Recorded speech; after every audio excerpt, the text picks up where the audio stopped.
దేవుడు మంచి సమయాన్ని మనకు అనుగ్రహించి దేవుని మాటలు విని ఆయన ఆరాధించే ధన్యత మనందరికి ఇచ్చినందుకు దేవునికి వందనాలు చెల్లిస్తూ మనం కీర్తనలు 18వ అధ్యాయం 30వ వచనం నుంచి మన ఆరాధన కొరకై కొన్ని మాటలు చూద్దాం. కీర్తనలు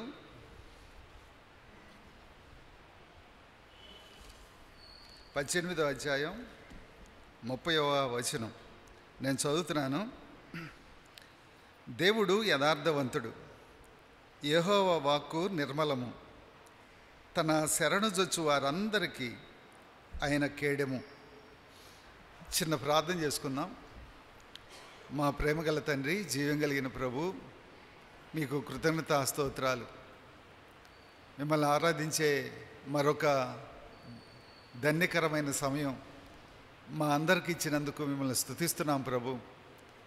నిలబడిన దాసుడే పాటివాడు ఎరిగిన దేవుడు గనక చదవబడిన లేఖన భాగం నుంచి మీరు మాట్లాడుతూ రండి.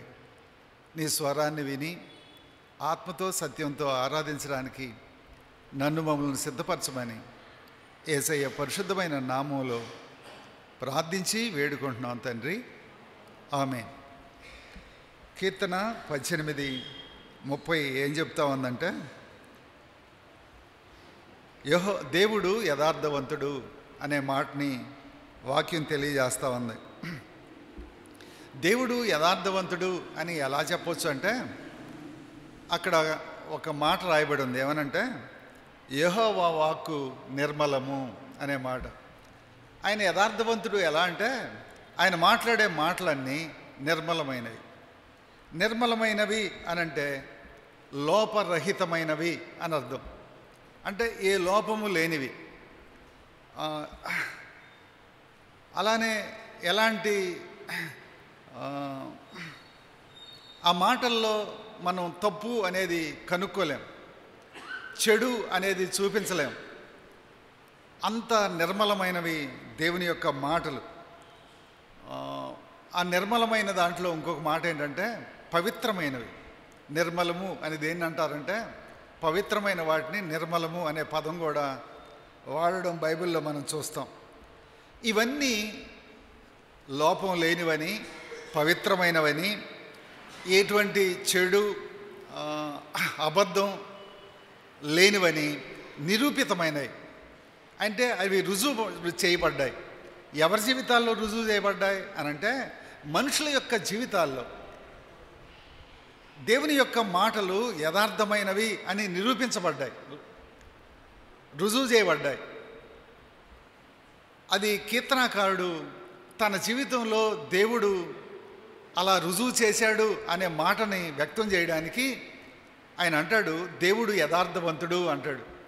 దేవుడు యథార్థవంతుడని ఆయనకట్టి తెలుసు అంటే, ఆ యథార్థతని, ఆయన మాటల్లో ఉన్న యథార్థత తన జీవితానికి, తన జీవితంలో ఉన్న లోపాలని, తన జీవితంలో ఉన్న పాపాన్ని, తన జీవితంలో ఉన్న చెడుని దిద్దుకోవడానికి, సరిచేసుకోవడానికి, హెచ్చరిక పొందడానికి దేవుని యొక్క యథార్థ మాటలు సహాయం చేశాయి. పాపంలో ఉన్న ఈ కీర్తనాకారుడు పవిత్రతలోకి రాగలిగాడు. అందును బట్టి ఆ అనుభవంతో ఏమని చెప్తా ఉన్నాడంటే, దేవుడు యథార్థవంతుడు, ఆయన మాటలు, ఆయన వాక్కు నిర్మలము అని చెప్తా ఉన్నాడు. అయితే ఆయన యథార్థవంతుడని ఎలా తెలుసుద్ది అని అంటే, అక్కడ రాయబడింది, తన శరణుజొచ్చు వారందరికీ ఆయన కేడెము. కేడెము అంటే డాలు అని. అంటే యుద్ధం చేసేటప్పుడు కత్తి యుద్ధం చేయడానికి ఎఫెన్స్కి ఉపయోగపడుతుంది. డిఫెన్స్ చేసుకోవడానికి శత్రువు నుంచి డాలు ఉపయోగపడుతుంది. దాన్ని కేడెము అంటాం. అంటే నేను పాపిని, ఇక నేను ఎలా డిఫెన్స్ చేసుకుంటానంటే వాక్యమే వాక్యమే వాక్యమే నన్ను ఏం చేస్తుందంటే, నా పాపానికి రావాల్సిన శిక్ష నా మీదకి రాకుండా వాక్యం నాకు అడ్డుగా ఉంటుంది. వాక్యం నాకు అడ్డుగా ఉంటుంది, డాలుగా ఉంటుంది. అంటే నా మీదకి రావాల్సిన శిక్ష అంతా ఆ డాలు భరేస్తుంది. పాపం చేసింది నేను, నన్ను సేవ్ చేస్తుంది. ఎప్పుడు అంటే ఆయన ఆశ్రయిస్తే, ఆ కేడాన్ని ఉపయోగించుకుంటే. ఇది వాక్యం చెప్తా ఉంది. ఈ కీర్తనకారుడు రాసిన మాటలు ఎంతవరకు రుజువు చేయబడినాయో కొన్ని దేవుని యొక్క లక్షణాలు, అదే ఆయన మాటల్లో ఉన్నటువంటి యథార్థతని 4 మాటలు మీ ముందుంచాలని నేను ఇష్టపడతా ఉన్నాను. కీర్తన 12 6వ వచనం. కీర్తన 12 6వ వచనం నేను చదువుతున్నాను. యెహోవా మాటలు పవిత్రమైనవి, అవి మట్టి మూసలో 7 మార్లు కరిగి ఊదిన వెండి ఎంత పవిత్రములు. మానవులు ఎవరు మాట్లాడినా ఇన్నిసార్లు దాన్ని వడబోయరు, దీన్ని అన్నిసార్లు కరిగి ఊదరు, అంటే పవిత్రంగా మార్చరు. చాలాసార్లు మాటలు మాట్లాడేస్తూ ఉంటాం మనుషులుగా. కానీ దేవుని మాటలు ఎలాంటివి అంటే మట్టి మూసలో కరిగి ఊదిన 7 మార్లు కరిగి ఊదిన వెండి అంత పవిత్రములు అని దేవుని వాక్యం చెప్తా ఉంది. అంటే ఎన్నిసార్లు వడబోతకు గురవుతాయో దేవుని మాటలు. అంటే అది మనకు అర్థం కావడానికి చెప్పాడు. దేవుని మాటలేమి అలా ఏం వడబోయరు, మనకు అర్థం కావడానికి ఆ పదాన్ని వాడాడు. అంటే మనం గనక అన్నిసార్లు వడబోస్తే ఎంత పవిత్రంగా, లేకపోతే ఎంత నిర్మలంగా, ఎంత ప్యూర్గా ఉంటాయో వాటర్ని మనం ప్యూరిఫై చేస్తాం. ఎన్నిసార్లు వాటిని వడబోస్తే అంత ప్యూర్ అని మనం అనుకుంటాం. అందుకని మనకు అర్థం కావడానికి ఈ మాట రాశాడు, ఈ పదాన్ని ఉపయోగించాడు. 7 మార్లు కరిగి ఊదిన వెండి ఎంత పవిత్రములు.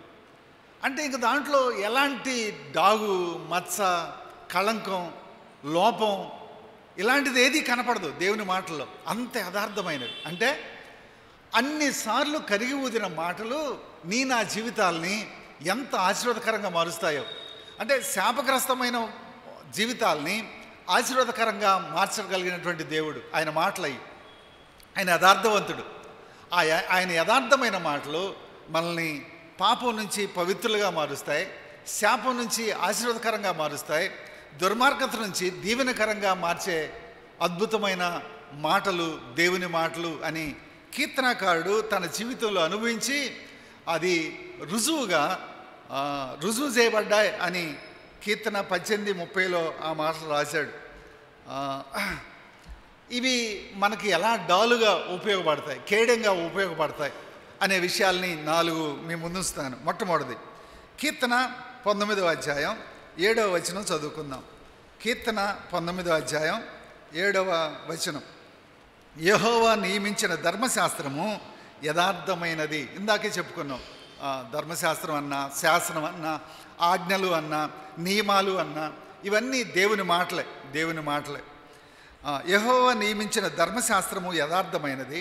అంటే దేవుని యథార్థమైన మాటలు ఏం చేస్తాయంటే మొట్టమొదటిది అది ప్రాణమును తెప్పరిల్ల చేయును. సమస్యలు, కష్టాలు, బాధలు, ఇరుకులు, ఇబ్బందులు, మన బుద్ధిహీన చేత, పాపం చేత, చెడు చేత మనం తెచ్చుకున్నటువంటి రకరకాలైనటువంటి సంభవాలు, పరిస్థితులు మనల్ని ఏం చేస్తాయంటే మన ప్రాణాలను కొంగదీస్తాయి, మన ప్రాణాలని నలిపేస్తాయి, మన ప్రాణాలని అగాధంలో తోసేయాలని ప్రయత్నం చేస్తాయి. అయితే అలాంటి పరిస్థితుల్లో నేను ఉన్నా దేవుని మాటలు ఏం చేస్తాయంటే ప్రాణాలని తెప్పరిల్ల చేస్తాయి, బ్రతికిస్తాయి అని కీర్తనకారుడు తన స్వానుభవంతో ఈ మాటలు రాశాడు. దావీదు జీవితం ఎన్నోసార్లు ప్రాణం కోల్పోయేటువంటి పరిస్థితుల్లోకి వెళ్ళింది. అలసిపోయాడు.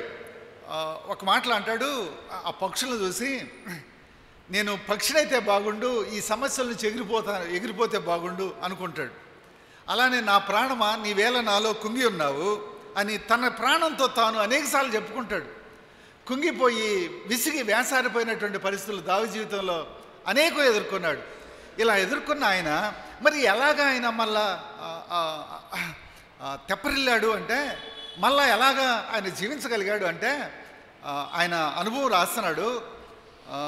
అవి ప్రాణములు తెప్పరిల్ల చేయును అని. అంటే దావీదు తన స్వానుభవంలో ఎన్నోసార్లు సమస్యల్లో, కష్టాల్లో, ప్రాణాపాయం వెంట్రుక వాసిలో ఉన్నప్పుడు కూడా ఆయన ప్రాణాన్ని దేవుడు కాపాడాడు. ఆయన ప్రాణం తెప్పరిల్ల చేశాడు. మానసికంగా, శారీరకంగా ఎన్నో విషయాలు 'చాలా గజిబిజి చేశాయి, గందరగోళానికి గురి చేశాయి. అలాంటి పరిస్థితిలో కూడా దేవుడు ఆయన ప్రాణాన్ని తెప్పరిల్ల చేసిన దేవుడుగా ఉన్నాడు అని దావీదు స్వానుభవంతో రాయడం మనం ఇక్కడ చూస్తాం. ఈ దేవుని మాటలు ఆయన జీవితంలో రుజువు చేయబడ్డాయి. అలానే మనం మార్కు సువార్త 5వ అధ్యాయం 35, 36 వచనాలు ఒకసారి చూసినట్లయితే, మార్కు సువార్త 5వ అధ్యాయం 35, 36 వచనాలని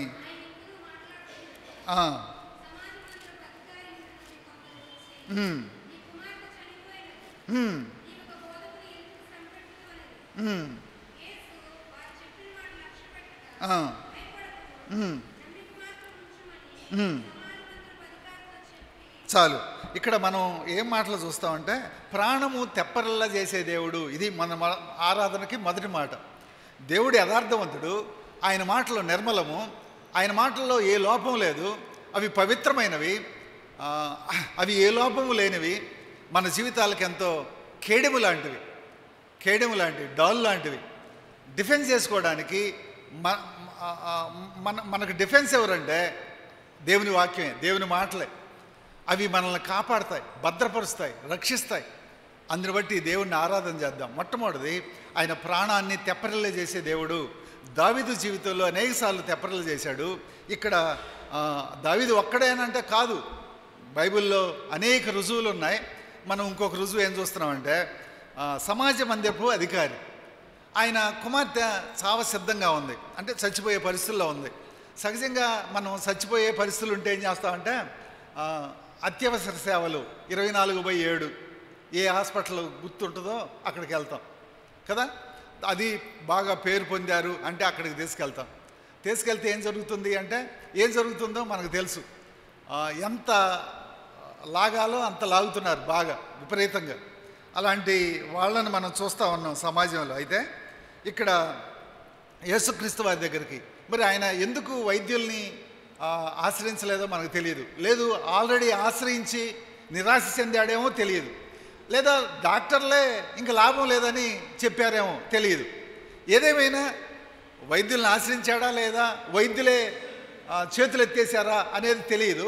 ఏదేమైనా ఆయన ఏం చేశాడంటే, చివరి ప్రయత్నంగా యేసయ్య దగ్గరికి వచ్చాడు. ఇంకా లాస్ట్ అన్నమాట. యేసయ్య ఏదన్నా చేస్తాడు అంటే, నిజంగా ఒక బిడ్డ చావు బతుకుల్లో ఉంటే ఆ తండ్రి మానసిక స్థితి ఎలా ఉంటుందో ఊహించండి, ఆ తల్లిదండ్రుల పరిస్థితి ఎలా ఉంటుందో ఊహించండి. ఎంత ఆతృత, ఎంత భయం, ఎంత ఆందోళన, ఎంత టెన్షన్ మీద ఉంటారో ఆలోచించండి. ఈవెన్ మన పిల్లలకి జ్వరం వచ్చి ఒక 6-7 రోజులు తగ్గక వామిటింగ్స్ కూడా స్టార్ట్ అయితే ఆ తల్లిదండ్రుల ముఖాలు చూడాలి, వాళ్ళ హృదయ వేదన చూడాలి. నిజంగా తల్లడిల్లిపోతారు.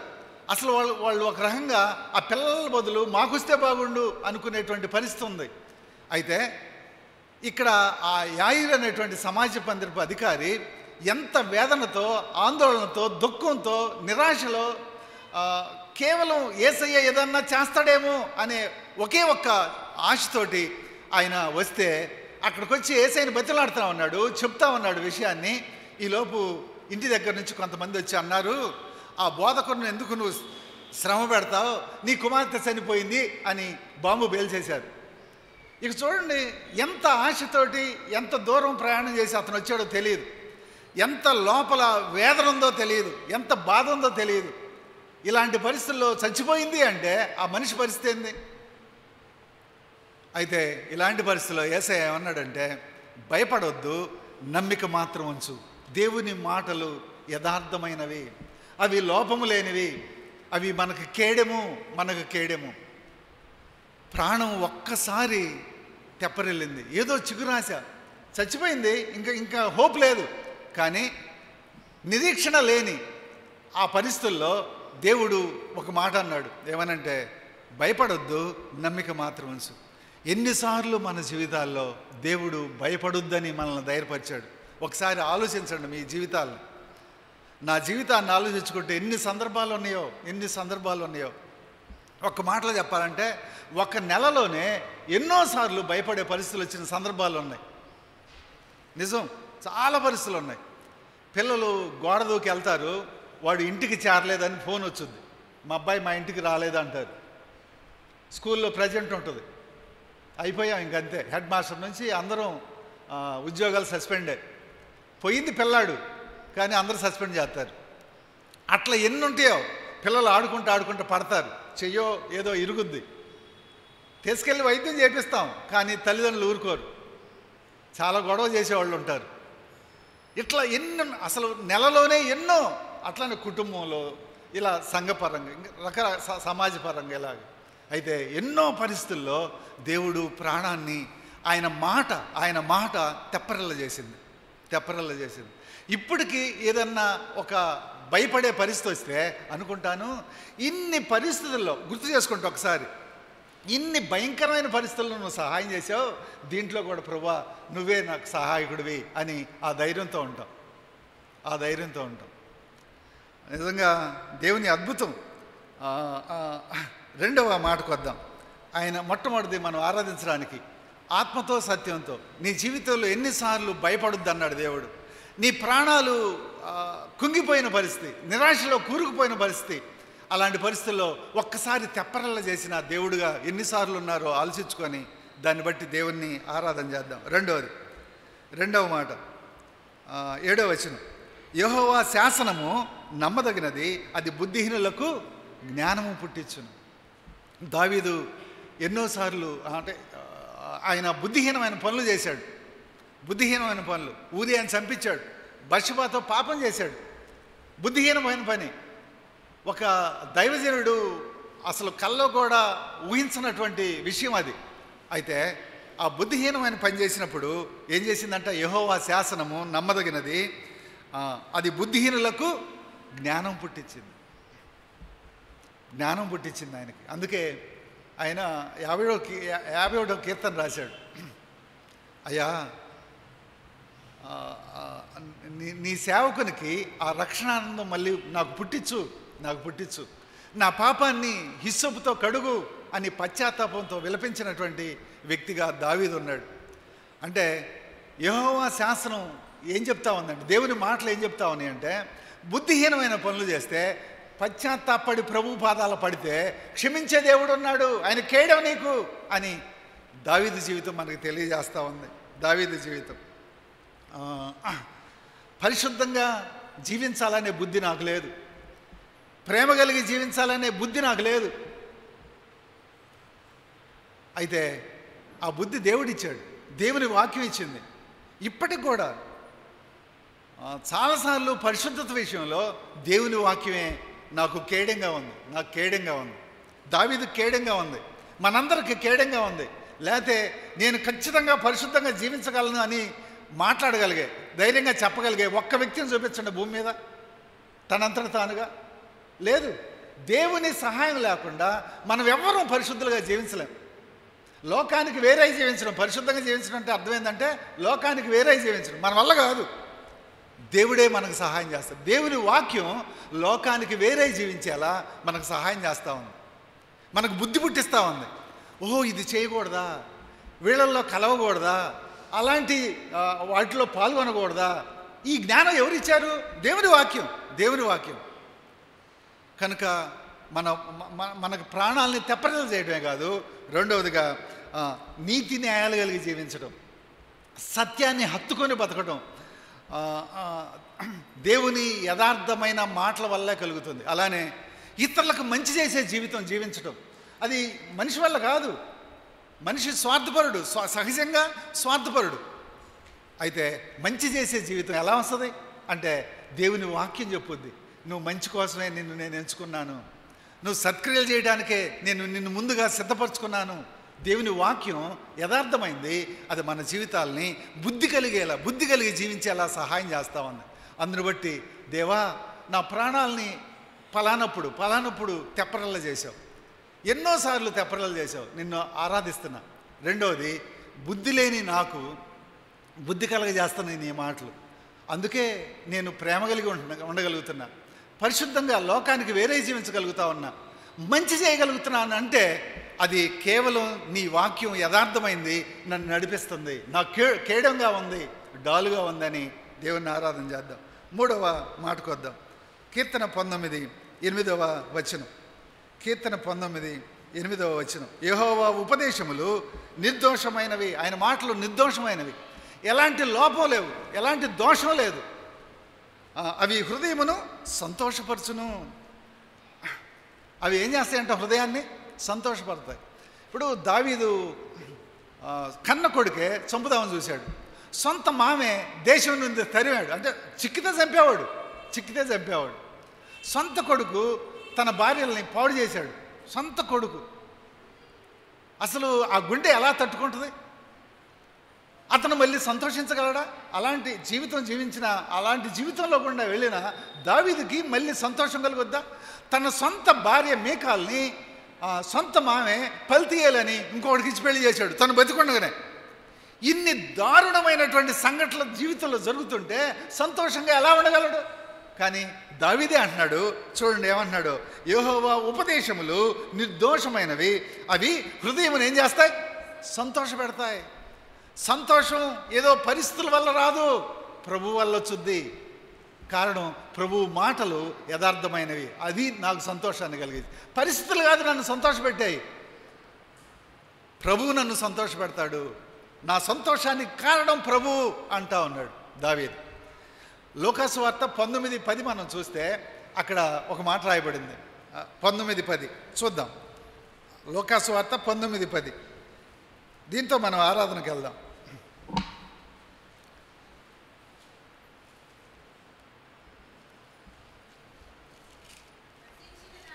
నశించిన దానిని వెదకి రక్షించుటకు చెప్పాను. ఇంకొక మాట కూడా చదువుదాం. 9వ వచనం చదవండి. 9.